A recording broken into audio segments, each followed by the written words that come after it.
Hello, welcome to Lessons Learned. I'm Sherry, and this is Monday Quilt Chat. Back around to Monday Quilt Chat. Last time I saw you, we were on Finish It Friday, and I just continued on from there. I think I told you that I was going to work on the blockheads, but then I did get that done that day, and then I also got a few other things hanging around done. The Wednesday quilt that I did, I've got the borders on that, and then I did something extra with some of the scraps as well. I showed you the last few little scraps that I had on Friday, but there's even less scraps of that line now. So I really smashed a layer cake in the mix. So one layer cake gone and not many scraps left over from it. I'm in a little bit of a different position, and I'm trying to block the sun. And that is the evening sun, actually, from Sunday. It might go down. It might get worse. It might get better. Hopefully, my head will block it mostly. But I just kind of wanted you to see the other side of where I sit. I usually sit more towards this way, facing you this way, and you see the other window. But look, I got my new window panels, my curtains. So there you go. And you can kind of see more of what a soft color is, what a soft color that they are. The ones that are back there, it seems like with the lighting the way it is, they look really dark. But really they are kind of more of a sage green than that gray. But in the camera, the other one looks very gray, doesn't it? But walking into the room, it is much cozier in here. I do like it quite a bit. I may change them out in the future. You guys had a lot of nice things to say about it. Yeah, it does soften the room up, and I like it.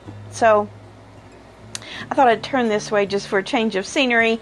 We will do it different ways. It doesn't have to be one way all the time, so just changed it up a little bit.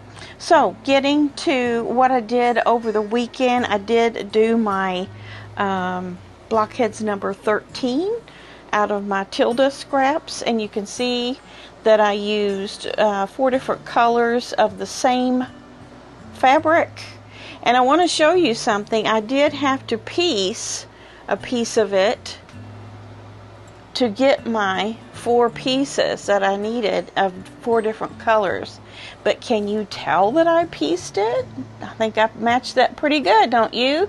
Right there is the seam. I don't even think you can see it. But that's quilting. That is the joy of quilting, is being able to take little pieces and put them together to make something whole. So that's what I did with those. I looked and looked through my scrap to see if I had a bigger piece to use in this color, and I just didn't have it. And I'm like, I want to use those little mice. This is called Toadstool Twist. So these are representing toadstools, and I wanted little mice under my toadstools. So I was able to work that out by piecing that piece right there. Can't even tell. So I'm up to date on blockheads. The next one will be this coming Wednesday.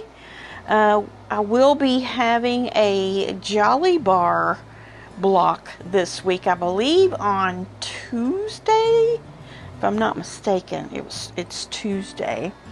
But I want to show you a picture again. I'll put it over here of the finished quilt that I showed you on Friday. I fixed that one row, and I also put the 4.5 inch borders on, which they finish at, well, 4 1/4. No, they finish at 4. But I do want to mention something about that one row that was wrong. Not wrong, it was off. You know how it was that white square. It looked like the top half of it was over about 1/4 inch from the bottom part of it, and it was like a full 1/4 inch. And I'm sitting here thinking, how is it that I've perfected my cutting, I've perfected my 1/4 inch seam, I put these all together and I still am off? How could that be? So as I took that apart, I was really examining what was going on there with that. And I didn't have to take the whole thing apart. I took about half of it, but it was the interior half of it apart. And I started pinning my seams together to make sure they stayed where they were supposed to be, so I wouldn't have the same mistake twice. And I noticed that some of the vertical seams were opening. So either I had forgotten to lower my stitch length, or I didn't backstitch before and after every piece that I was chain stitching, which I do try to do that. I'm still a dyed-in-the-wool lock stitch person. Reducing the stitch length and doing chain piecing helps a lot. It will get you by.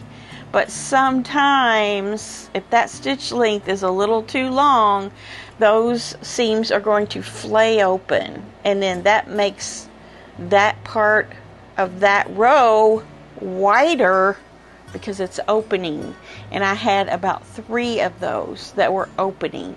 So not only is it a good idea to fix things that bother you, that aren't quite right in your quilt, you can learn lessons from your mistakes if you go back and really study why that happened. And that's what I wanted to get out of it by redoing that. It would have been somewhat easy for me to have left that, because this quilt means nothing to me. It wasn't for any one in particular. It's just another quilt in the stack that I'm going to have to quilt. And it's cute and everything. I like it. I like what I put together. But it could have just went on the long arm and been a donated quilt. But by doing that, I learned something, and I think what I learned most of all is, if you're going to chain piece, always make sure you backstitch before and at the end of each piece, which I know a lot of you don't do that. And then also your stitch length needs to be smaller, just in case you don't catch a back stitch. So one or the other or both is sure to get you locked in seams, so that when you go to put your rows together, they're going to match up right at the seams. I didn't have any trouble on any of the other rows, just that one row. So I have a feeling maybe I chain stitched without lowering the stitch length. That's what it looked like to me. So, or back stitching for that matter. So it was a double whammy on that, and that's why it got a whole entire 1/4 of an inch off. So look at your stuff, try to figure out what it is that caused what happened, and that's how you learn. Otherwise, you can look at it and say, I don't know what happened there. I cut everything accurate and my 1/4 inch seam is perfect. I don't know. Well, maybe you should take a closer look and figure it out, and that way you'll be more conscientious about those seams next time. So my lesson that I learned, that I'm sharing with you on that. So that was good. That was good. That was a very good thing that I did that. Now, with that quilt and the scraps that were left, I made a couple of bibs, baby bibs. Yes, I did. Why am I making baby bibs? I don't know. I just didn't think a little mat would be used by a child. You know how I make the little mats? Little tea mats or mug rug mats or whatever. And I was thinking, let's just do something else that's kind of flat and mat-like. And use the scraps for that. So this, I don't have the closure on here yet. The pattern calls for a little round Velcro thing. I'm either going to do that or do some cam snaps, but I don't have any cam snaps right now. So I just did a little wave stitch up and down on those, and I used the border fabric that I had left for the backs, and I just used 100% cotton batting scraps for this. I had a long strip that was this width and then long, so I cut a piece across for that. The binding, I just did a narrower binding, and since I didn't have a whole lot of this left, I couldn't do it bias. So I really had to work and go very slow to get this binding around here in a halfway decent way. It's not perfect, but this will absorb baby slobber. So that's all I'm worried about. The other one, I did another one with the giraffes and a little bit of pink up here. See how I just pieced those? This one too, I just pieced that little piece right there across there.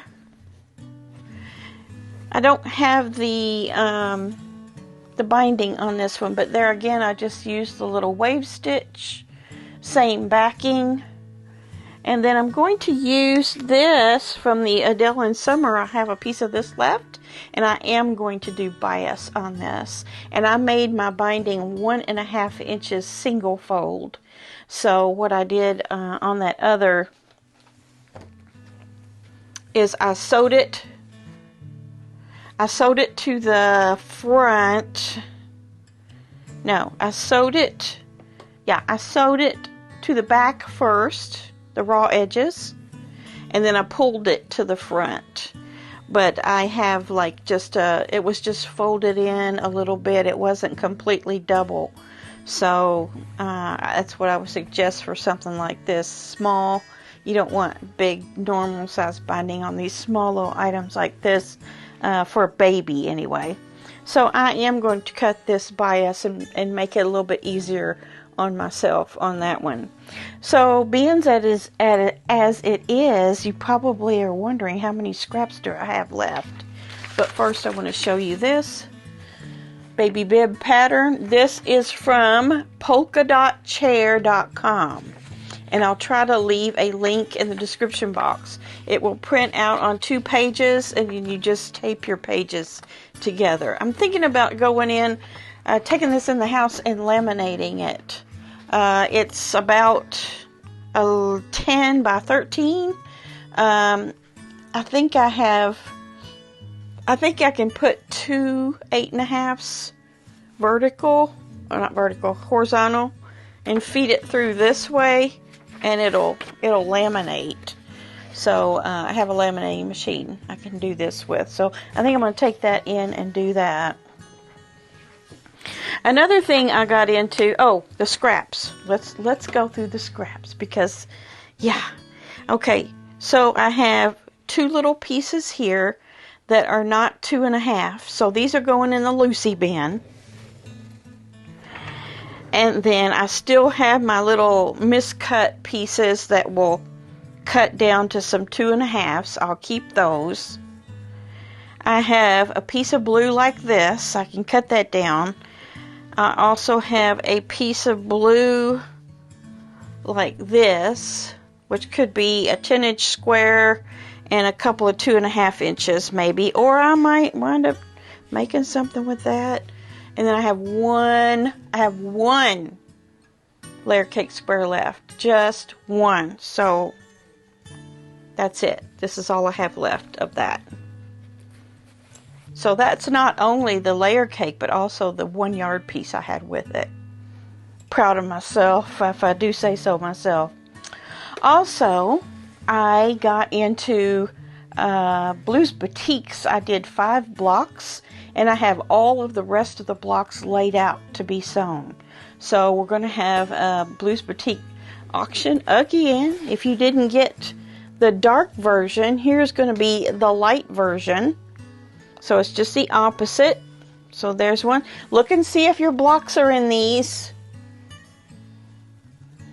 There's one.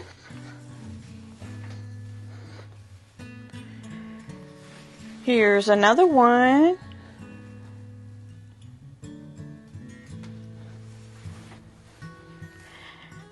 And one more after this one. See how those light colored diamonds are really going to show up? It's a 4 by 5 block quilt.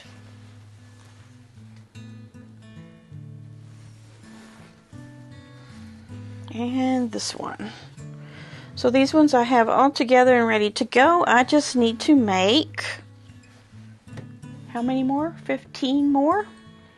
And I'll have my 20 blocks. It'll be 4 by 5. And get that ready to quilt. And have another auction. It's August. It's the end of August. So, you know, we're going to make our $1,000 goal, we need to get going. We need to get going real bad. Okay, what else? I'm getting ready to long arm Mark's quilt. He's still working on his video, running a little bit late with it. Just, you know, things going on. You can't do all the things all at once. And his quilt is finished, and I just need to long arm it. It is loaded and ready to go. So probably after I leave you here, I'm going to do that little job, or that big job. Oh my goodness, wait till you see. He made a humongous quilt with another free pattern, and you don't have to make it as big as his is. So don't be scared of that. You can make it any size you want. Just change the number of blocks. That's it. So it's another scrap buster. So check that out when it comes out. I'll try to let you know ahead of time when it's going to be coming out if you see me again before you see him. A friend of mine sent me a little, it's a kind of a variation on the cathedral window, and it really makes a cool, let me show you, it really makes a cool block. You see that? Now this is just a wall hanging. I'm trying to figure out how to do this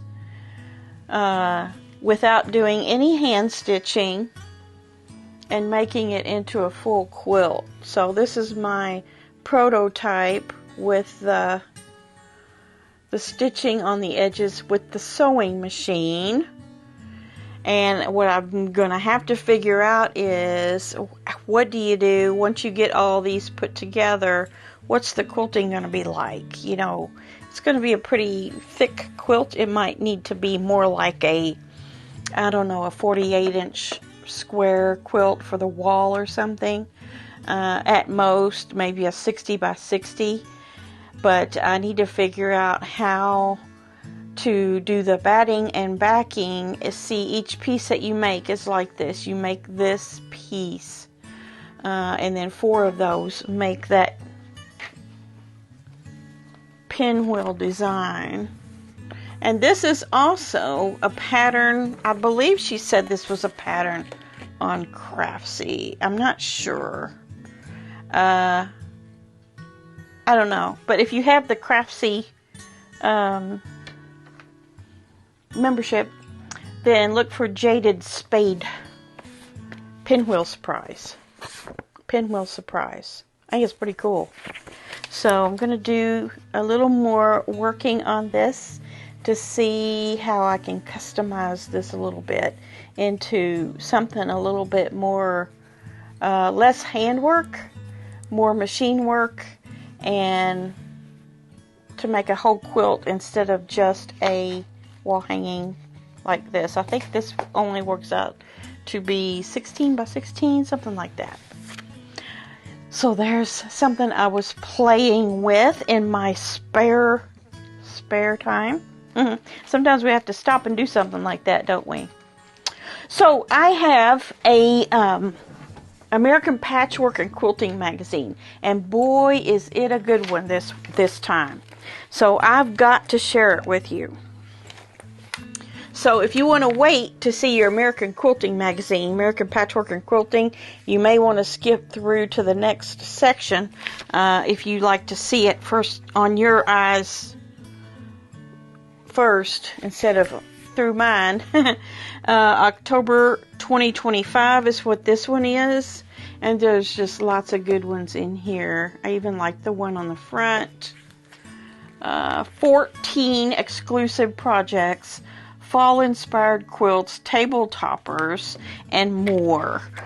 So I wanted to mention now, the pick and mix that was sponsored by or led by American Patchwork and Quilting that we did. I saw one of my subscribers' quilts down here, this one.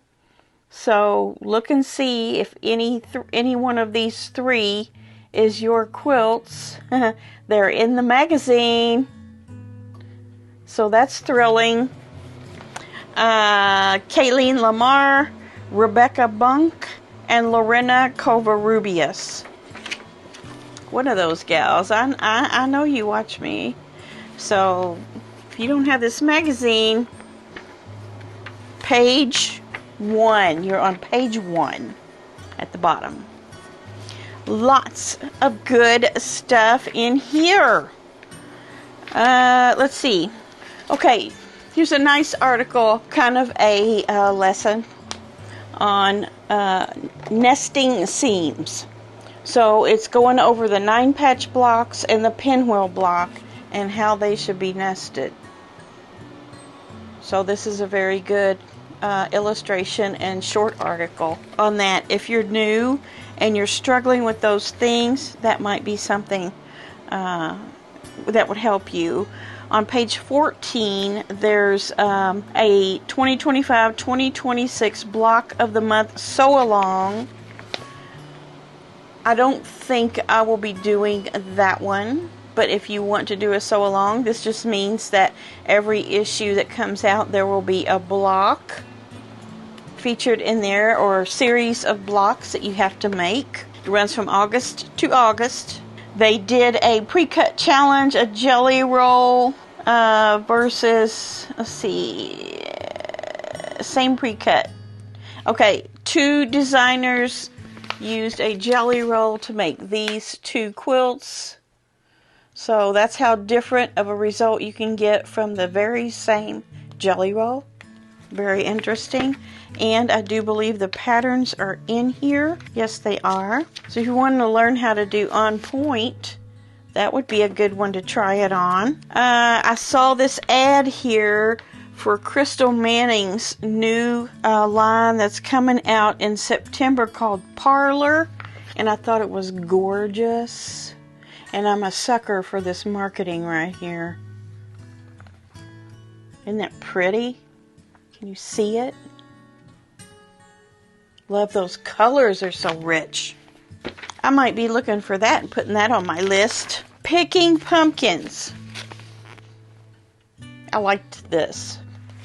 I liked it a lot, actually. Let me show you the diagram so you can see how it's made. See, it's like courthouse steps and then your pumpkins.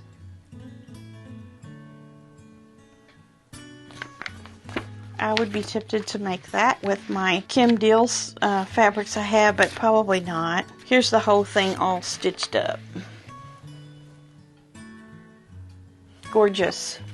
Just gorgeous. You could also do it as a table runner. Just a few pumpkins. Here's the one on the cover, Autumn Medley. And it's basically just hourglass blocks and plain blocks. Ohio stars is really what they are. Just a bunch of acorns. This is really, really cute. And this is using Acorn Hollow by, let's see, is it Moda? Pretty sure it's a Moda one. Let me look. Acorn Hollow collection by Basic Gray for Moda Fabrics. Where I come from, that's Acorn Hollow. Acorn Hollow, here's the diagram of it. Now there is a ton of piecing in those little leaves above the acorns. Those are oak leaves. There's a lot of piecing there. I don't know if you can see it. But I was, let's see, I think, oh, here it is. This is a little bit better. This shows you, see all the piecing in the leaves? That'd be a little tedious. It's a very cute pattern though. Very, very cute. And this one makes my mouth water. Caramel apple. Look at that. Does that not look like caramel apple? Let me see what they're using for this. Fabrics are from the Eyelet collection by Fig Tree and Company for Moda Fabric. So Joanna Figueroa, Fig Tree and Company, Eyelet collection. Yeah, it's basically, well, it's a basic of hers, I think. So super cute. Love that. It so makes my mouth water. Here's one called Scrappy Churn Dash, and these are rectangles instead of squares on the churn dashes, and they've got those half square triangles in them. And I think they said there was a 8 at a time. Yeah, 8 at a time triangle squares. That's what they're calling it. But there's 12 in there, so I'm not sure what that means exactly. But oh, it's when you take the square, the 2 squares, and you sew them twice this way, and no, you sew them from corner to corner with your 2 seams for your half square triangle, but then you cut them not only on those lines, but also on the up and down, up and across, and that makes 8. We know how to do that, don't we? Here's the diagram. I just love fall quilts. Look at this one. Vibrant Autumn. Isn't that gorgeous? Again, so rich. I love that. It just has 4 of the bear paws in the center there.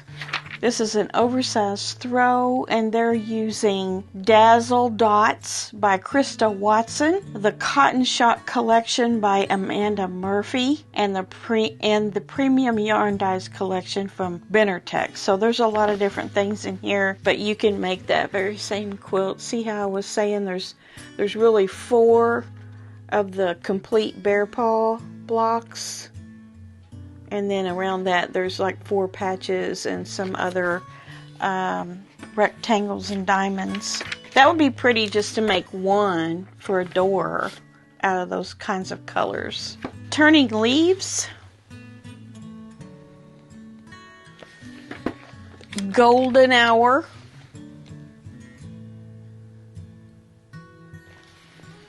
It's saying, sew a 1-block wonder inspired by tessellating tiles.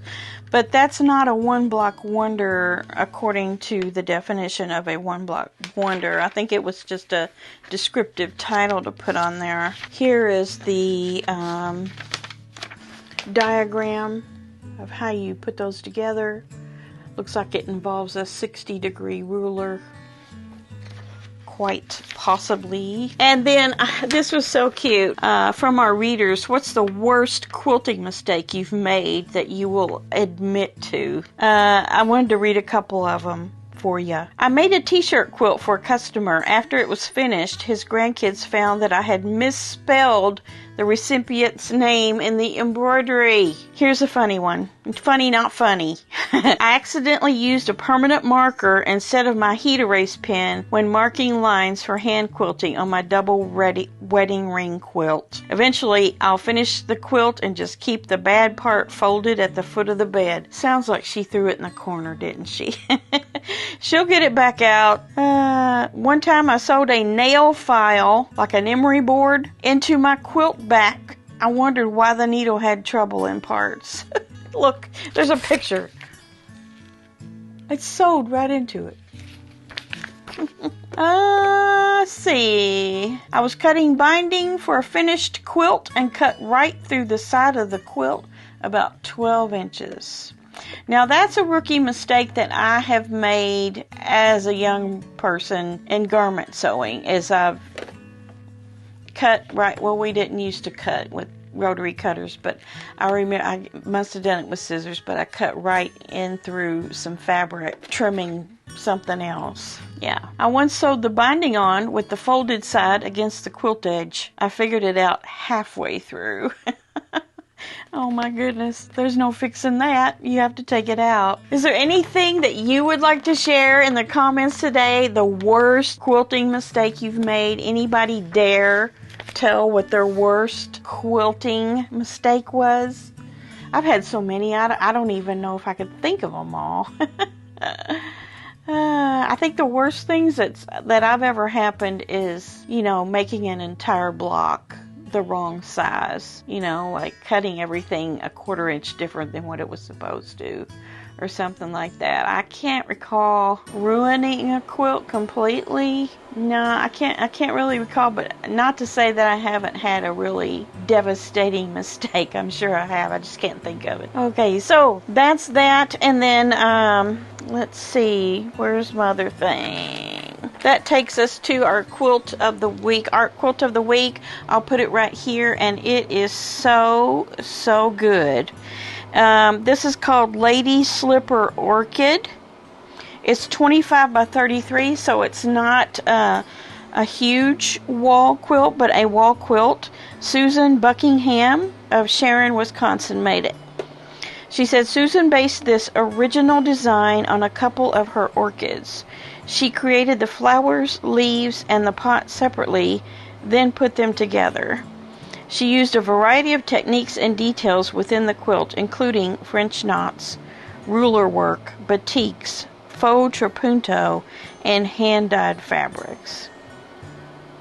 I love this because of all the texture that you see there, and it almost looks 3D. See how she has the shadowed piece of fabric that's darker, that's kind of behind the bottom of the pot? That's what makes that look 3D. She's used K-facet fabrics here, and I wonder where she used the French knots. Maybe in those leaves, I bet. And then the rock, I think that's where she said she was using faux trapunto. Am I saying that right? Trapunto? I always said trapunto, but it might be trapunto. I bet she did that in that rock back thing there that represents what, a window? I'm not sure, or maybe just tile. That's pretty cool.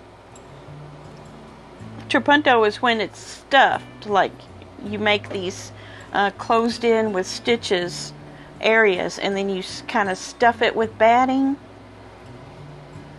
and it gives that raised look. This is beautiful, and that's a very interesting orchid. I wanted to tell you also, a friend gifted me an orchid. I don't know when it was, maybe around the time of our anniversary back in June, I don't know, but it had of course, when you buy them, you have one of those big string of flowers hanging off of a stick, right? And then you got your big wide leaves on the bottom, and I was just determined to try to save that. I've had orchids before, and I just didn't do, maybe an orchid. I've had an orchid before, and I just couldn't get it to do right, but I wasn't doing the research I needed to do on that to get it to do right.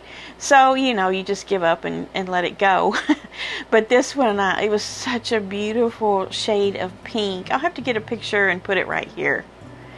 And I repotted it. I went online on YouTube and different places and read what to do, and I did all the things, and now I have a lovely new stalk of flowers.